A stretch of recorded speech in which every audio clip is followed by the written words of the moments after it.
भारत में ब्रिटिश शक्ति का विस्तार। भूमिका। 1600 में ब्रिटिश ईस्ट इंडिया कंपनी जब भारत आई, वह पूर्ण रूप से एक व्यापारिक कंपनी थी, किंतु कालांतर में भारत की कमजोर राजनीतिक स्थिति और व्यापक अराजकता का लाभ उठाते हुए कंपनी ने सशस्त्र व्यापार नीति का अनुसरण किया। 1774 बक्सर के युद्ध तक अंग्रेज अपने अधिकांश यूरोपीय तथा बंगाल जैसे प्रमुख देशी प्रतिद्वंदियों का उन्मूलन कर चुके थे। अतः भारत अब ब्रिटिश विस्तार के लिए एक मुक्त क्षेत्र था। अंग्रेजों ने अपनी भारत विजय के दौरान कुछ महत्वपूर्ण सबक सीखे, जिनका ब्रिटिश शक्ति के विस्तार में भी अनुसरण किया।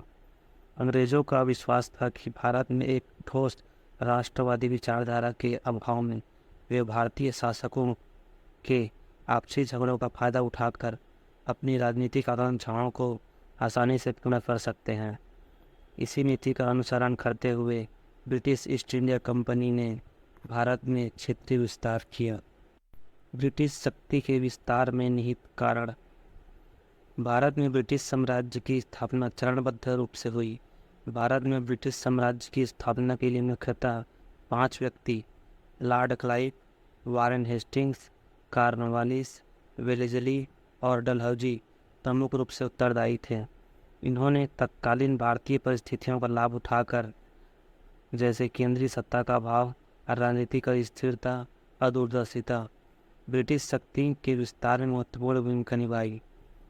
अंग्रेज गवर्नर द्वारा भारत में क्षेत्र विस्तार के संदर्भ में कहा जाता है कि क्लाइव ने भारत में अंग्रेजी राज्य की नींव डाली, वारेन हेस्टिंग ने उस नींव को मजबूत किया, कॉर्नवालिस ने इमारत खड़ी करनी प्रारंभ की, वेलेस्ली ने उस पर इमारत को पूरा किया और बाद में गवर्नर जनरलों ने उसे अंतिम शक्ल दी। अंग्रेजों ने भारतीय राजाओं के साथ विजय तथा कूटनीति के उद्देश्य से कई छोटे बड़े युद्ध किए और 1857 तक अपने कूटनीति, षड्यंत्रों, रणनीति और युद्धों से संपूर्ण भारत पर अधिकार कर लिया। सामाजिक धार्मिक दृष्टि से भारत विभिन्न वर्गों, जातियों और संप्रदायों में विभक्त था, जिसके कारण उनकी वफादारी केवल अपनी जाति एवं क्षेत्र तक सीमित रही। अतः ब्रिटिश के विरुद्ध वे एकजुट होकर बड़ा प्रतिरोध नहीं कर सके। ब्रिटिश काल में अंग्रेजों ने रणनीतिक युद्धों के साथ साथ व्यापार भारत पर प्रभुत्व बनाए रखने हेतु 3 प्रमुख नीतियाँ अपनाई, जो निम्न हैं। पहला, लॉर्ड क्लाइव की द्वैत शासन की नीति। दूसरा, वेलेस्ली की सहायक संधि की नीति। तीसरा, लॉर्ड डलहौजी की विपक्षत की नीति।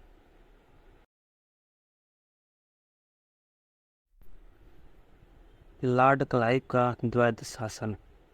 प्लासी के युद्ध 23 जून 1757 का परिणाम बंगाल विजय के रूप में सामने आया।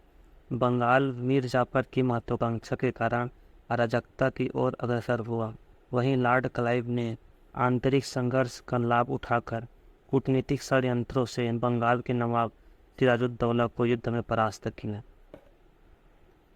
बक्सर की युद्ध 1764 के पश्चात हुई इलाहाबाद की संधि 12 अगस्त 1765 से अंग्रेजों को बंगाल, बिहार और उड़ीसा की दीवानी प्राप्त हो गई। कालांतर में बंगाल के नवाब नजमुद्दौला से अंग्रेजों को बंगाल, बिहार, उड़ीसा की दीवानी और निजामत यानी कि सूबेदारी भी प्राप्त हो गई। ध्यातव्य हो, दीवान और सूबेदार मुगलकालीन प्रांतीय प्रशासन के स्तर पर 2 प्रमुख अधिकारी होते थे। दीवानी के अभिप्राय भूमि कर वसूलना और भूमि कर संबंधी दीवानी मुकदमों का निर्णय करना होता था, जबकि सूबेदारी या निजामत का अर्थ आंतरिक सुरक्षा, शांति तथा सुव्यवस्था, न्याय व्यवस्था और फौजदारी मुकदमों का निर्णय करना होता था। कंपनी दीवानी और निजामत के कार्यों का निष्पादन अपने भारतीय अधिकारों के माध्यम से करती थी। दीवानी कार्य के लिए कंपनी ने बंगाल में रजा खां, बिहार में सिताब राय तथा उड़ीसा में राय दुर्लभ को नियुक्त किया। उपरोक्त व्यवस्था के अतिरिक्त बाकी व्यवस्थाएं पूर्ववत ही बनी रही। नवाब के अधिकारी और कर्मचारी प्रशासन में दीवानी कार्यों को छोड़कर से समस्त कार्य पूर्ववत ही संपन्न करते रहे। इस प्रकार बंगाल में एक ही समय में दो प्रकार की शासन व्यवस्थाएं चलने लगी। यह एक ऐसी व्यवस्था थी जिसमें अधिकार व उत्तरदायित्व दोनों को अलग कर दिया गया। इस प्रकार ब्रिटिश कंपनी बंगाल के वास्तविक शासक थे। हालांकि बंगाल का शासक नवाब ही था और प्रशासन का उत्तरदायित्व भी उसी के हाथों में था, किंतु नवाब के समस्त अधिकार छीन लिए गए। अब वह स्वतंत्र शासक नहीं था, अपितु वह कंपनी की अनुकंपा और वार्षिक अनुदान पर निर्भर हो गया। बंगाल में लॉर्ड क्लाइव द्वारा लागू इस व्यवस्था को ही द्वैत शासन कहते हैं। द्वैत शासन स्थापित करने के कारण बक्सर युद्ध 1764 की विजय के पश्चात कंपनी यदि सीधे ही सत्ता हाथ में ले लेती तो कंपनी का वास्तविक साम्राज्यवादी चेहरा जनता के समक्ष आ जाता, जिससे स्थानीय विद्रोह भड़कने तथा अन्य विदेशी प्रतिद्वंदियों के एकजुट होने का अंदेशा था।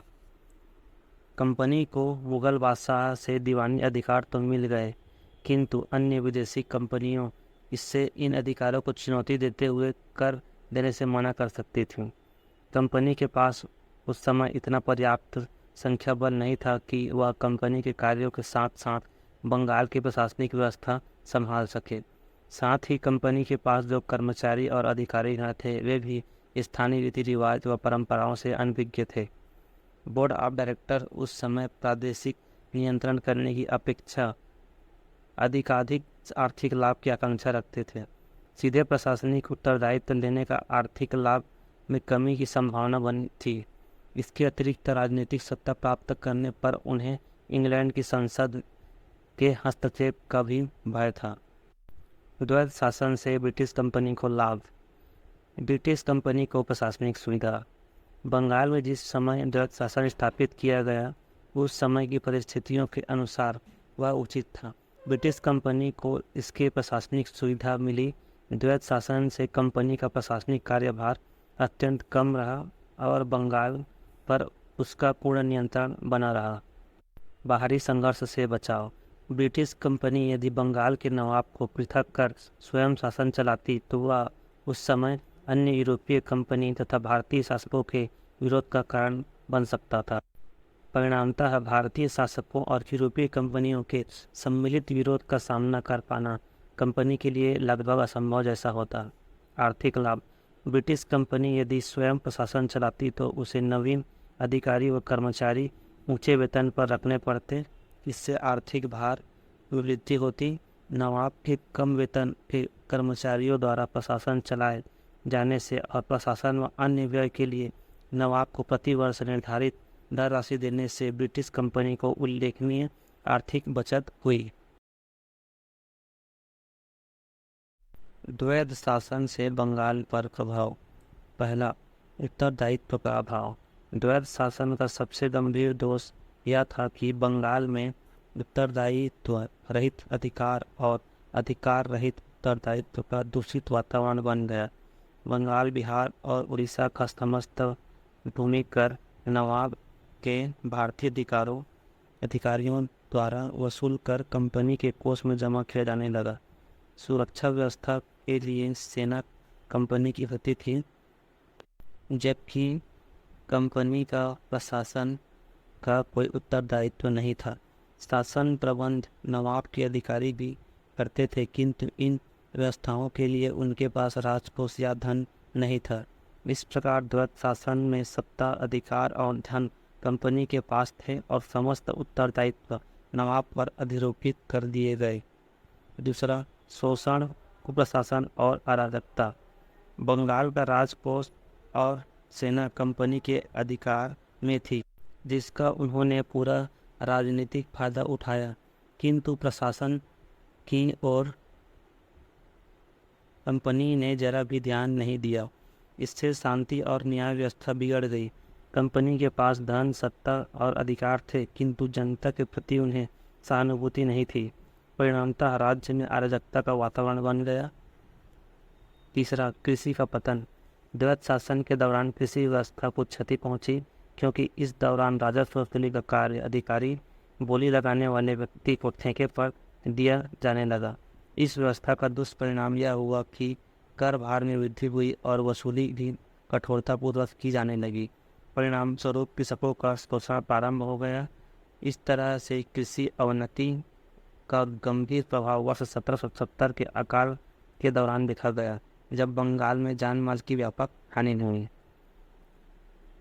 चौथा, उद्योग धंधों का पतन। द्वैत शासन का गंभीर प्रभाव व्यापार और वाणिज्य की अवनति के रूप में भी प्रकट हुआ। 1770 में कंपनी को जारी एक कर मुक्त व्यापार व्यवस्था से कंपनी का बंगाल के व्यापार पर एकाधिकार हो गया, जो बंगाल में द्वैत शासन की स्थापना के बाद और बढ़ गया। इस अधिकार का दुरुपयोग कंपनी के अधिकारियों ने बंगाल के व्यापारियों तथा उत्पादकों से कम मूल्य पर वस्तुएं खरीदने में किया, जिससे स्थानीय व्यापारियों की स्थिति बदतर होती गई। कंपनी ने इंग्लैंड में कपड़ा उद्योग को प्रोत्साहित करने के लिए बंगाल के कपड़ा उद्योग को प्रोत्साहित किया। वस्तुतः बंगाल के कच्चे रेशम के उत्पादन को समर्थन दिया गया, लेकिन बुनकरों को कम दाम पर कंपनी के साथ कार्य करने के लिए बाध्य किया गया। इसके अलावा व्यापार पर एकाधिकार बढ़ने से भारतीय उत्पादकों एवं शिल्पकारों के लिए कार्य करना अब लाभप्रद नहीं रह गया। अतः वे उत्पादन प्रक्रिया से दूर होकर कृषि मजदूर मात्र बन कर रह गए, जिससे कृषि पर अतिरिक्त बोझ पड़ा। द्वैत शासन की आलोचना करते हुए प्रसिद्ध ब्रिटिश इतिहासकार पर्सिवल स्पीयर ने इसे खुली और निजरा लूटपाट का युग बताया। 1772 में वारेन हेस्टिंग्स ने द्वैत शासन समाप्त कर दिया। लॉर्ड वेलेस्ली की सहायक संधि। लॉर्ड वेलेस्ली 1798 में भारत का गवर्नर जनरल बनकर आया। लॉर्ड वेलेस्ली साम्राज्यवादी विचारधारा के अंतर्गत कंपनी को भारत की सर्वोच्च शक्ति के रूप में स्थापित करना चाहता था और भारतीय शासकों के दरबारों में सक्रिय एवं सेनाओं में फ्रांसीसी अधिकारियों के बढ़ते प्रभाव को नष्ट करना चाहता था। उपरोक्त वर्णित लक्ष्यों की पूर्ति के लिए लॉर्ड वेलेस्ली ने सहायक संधि की नीति का अनुसरण किया। उसने भारतीय राजाओं के साथ सहायक संधि करके कंपनी के राज्य का विस्तार कर फ्रांसीसी प्रभाव को समाप्त किया। स्मरणीय है कि फ्रांसीसी गवर्नर डुप्ले ने सर्वप्रथम सहायक संधि का प्रणाली का प्रयोग करते हुए भारतीय नरेशों को सहायता देने और बदले में उनसे धन लेने की शुरुआत की थी, परंतु सहायक संधि को व्यवहारिक रूप वेलेस्ली ने दिया। सहायक संधि का अर्थ और विकास। सहायक संधि का सामान्य अर्थ होता है दो या दो से अधिक शक्तियों के बीच अपनी सुरक्षा हेतु आपसी समझौता, लेकिन तकनीकी अर्थों में और भारत के प्रभाव के आधार पर इसका अर्थ बदलता है और अब वह व्यवस्था पूर्वक किसी श्रेष्ठ शक्ति की सहायता लेना हो जाता है। सहायक संधि के द्वारा अब रियासतों की वास्तविक संप्रभुता का हनन किया जाने लगता है। वैसे तो प्रथम सहायक संधि 1765 में अंग्रेजों ने अवध के नवाब से ही कर ली थी। तब उनकी सुरक्षा के बदले धन वसूला गया, किंतु इसकी वास्तविक शुरुआत 1798 में से होती है। सहायक संधि का व्यापक प्रयोग वेलेस्ली द्वारा किया गया। विशिष्ट रूप से परिवर्तित सहायक संधि को स्वीकार करने वाले राज्य थे हैदराबाद, मैसूर, तंजौर, अवध, पेशवा, बरार के भोसले, सिंधिया, जोधपुर, जयपुर, मच्छेरी, बूंदी तथा भरतपुर। सहायक संधि की विशेषता। वह देशी रियासतों जो संधि स्वीकार करेगी कंपनी की स्वीकृति के बिना अपने राज्य में शत्रु राज्य के व्यक्ति को शरण या नौकरी नहीं देगी। देशी रियासत कंपनी की अनुमति के बिना किसी अन्य राज्य से युद्ध, संधि या मैत्री नहीं कर सकेगी। देशी रियासतों की रक्षा के लिए कंपनी वहां अपनी सेना रखेगी, जिसका खर्च उस रियासत को ही उठाना पड़ेगा। नगद धनराशि या राज्य का कुछ इलाका सेना के खर्च के लिए कंपनी को सौंपना पड़ेगा। देशी रियासतों शासक प्रबंध के लिए अपने दरबार में एक ब्रिटिश रेजिडेंट रखेगी। भारतीय नरेशों के आंतरिक शासन में कोई हस्तक्षेप नहीं किया जाएगा। कंपनी राज्यों के आंतरिक एवं बाह्य आक्रमणों से सुरक्षा करेगी। सहायक संधि से कंपनी को लाभ। कंपनी के लिए सहायक संधि एक वरदान सिद्ध हुई। सहायक संधि से कंपनी को निम्नलिखित लाभ हुए। विदेशी रियासतों से फ्रांसीसियों का प्रभाव पूर्णतः समाप्त हो गया, क्योंकि फ्रांसीसियों को वहां नियुक्ति का अवसर प्राप्त नहीं हो सका। कंपनी का प्रभुत्व भारत में स्थापित हो गया। कंपनी की प्रतिष्ठा एवं शक्ति में वृद्धि हुई। सहायक संधि प्रणाली के अंतर्गत कंपनी को भारतीय राज्यों के खर्चे पर एक विशाल सेना की प्राप्ति हुई। इस प्रणाली से कंपनी के विरुद्ध फ्रांसीसियों द्वारा रची जाने वाली साजिशों को पूर्णतः विफल करने में सफलता मिली। अंग्रेजों के विरुद्ध भारतीय राज्य कोई संघ नहीं बना सकते थे। कंपनी का सामरिक महत्व के स्थान पर भी नियंत्रण स्थापित हो गया। कंपनी भारतीय राजाओं के आपसी विवादों में मध्यस्थ बन गई। सहायक संधि के फलस्वरूप कंपनी की साम्राज्यवादी सीमाएं काफ़ी बढ़ गई। इस संधि के द्वारा देशी राज्य कंपनी का संरक्षण स्वीकार कर संतुष्ट हो गए, जिससे कंपनी के विरुद्ध बढ़ती शत्रुता की भावना को नियंत्रित करने में अभूतपूर्व सफलता प्राप्त हो गई। सहायक संधि का देशी रियासतों पर प्रभाव।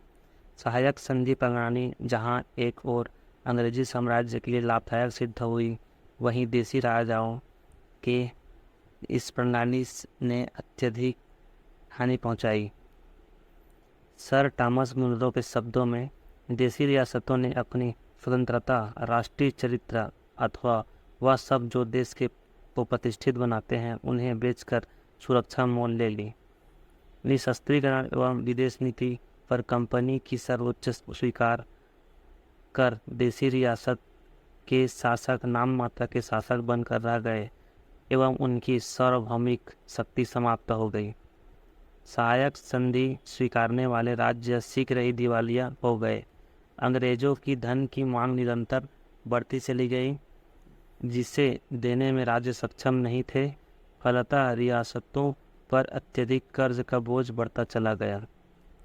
सेना पर अत्यधिक व्यय होने के कारण देशी रियासतों की अर्थव्यवस्था चरमरा गई। वे सेना का खर्च उठाने में असमर्थ सिद्ध होने लगे, जिसका परिणाम यह हुआ कि देशी रियासतों को अपने बहुत बड़े प्रदेश से हाथ धोना पड़ा। संरक्षित राज्यों के सैनिक बेरोजगार हो गए, क्योंकि उन्हें सेना रखने का अधिकार नहीं। संबंधित राज्य ब्रिटिश कंपनी पर निर्भर हो गए, अतः प्रजा के प्रति उत्तरदायित्व की भावना समाप्त हो गई। फलतः राजा के विद्रोह के भय से अभी तक जो राजा उत्तरदायित्व महसूस करते थे, अब ब्रिटिश की सुरक्षा छतरी प्राप्त होने से विद्रोह का भय भी समाप्त हो गया। ऐसे में देशी शासक विलासी और अकर्मण्य हो गए। देशी राजाओं की अर्थव्यवस्था कमजोर होने से हस्तशिल्प उद्योग के पतन में तेजी आई, क्योंकि यही भारतीय शासक हस्तशिल्प वस्तुओं के संरक्षक एवं खरीदार थे, किंतु अब ब्रिटिश प्रभाव में आने के कारण वे संरक्षण देने में अक्षम हो गए। इस संधि के माध्यम से भारतीय नरेशों की बुद्धिमत्ता, साहस, सैन्य संगठन आदि कमजोर हुए, जिसका परिणाम यह हुआ कि भारतीय राज्य निरंतर पतन की ओर अग्रसर होते गए। नोट: इंदौर के होलकर ने सहायक संधि स्वीकार नहीं की थी। मूल्यांकन: सहायक संधि वास्तव में किसी भी राज्य की संप्रभुता को अधिकृत करने वाला दस्तावेज था, जिसके तहत राज्यों को स्वयं अपनी रक्षा करने का, कूटनीतिक संबंध स्थापित करने का, विदेशियों को नियुक्त करने का और यहाँ तक कि अपने पड़ोसी के साथ हुए विवाद का समाधान करने का अधिकार प्राप्त नहीं था। निश्चय ही यह प्रणाली भारतीय राज्यों के लिए एक मीठा बीज थी।